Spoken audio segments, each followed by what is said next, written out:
来消息来看，桃园市公车的司机是真欠，有议员就建议讲未来应该加买一寡商站的巴士来解决找无驾驶的问题。不过交通局是指出讲，目前的法规，商站的巴士是袂当用来做通勤的运输，嘛已经向交通部的公路局来反映，望讲各道通勤的法规会当先来放领。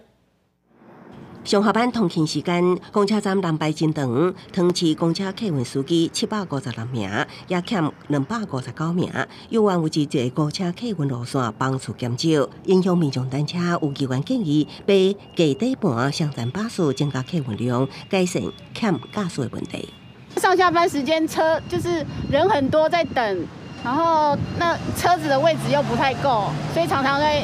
会导致我们要等下一班。双层巴士呢，它的运量可以增加大概40%。我们没有办法短暂时间去提升驾驶人数，那我们唯一的办法就是增加运量啊。 议员表示，即卖的情况，全台业者是有钱也请袂到司机。按照交通部规定，车龄12年的公车需要强制汰换采购，建议参考纽约、英国、香港使用商站巴士载客模式，改做买价底盘商站巴士，增加运量也方便新众者来坐。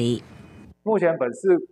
公车班次运量已经恢复到疫情前80%以上水准，希望可以以双层巴士载客，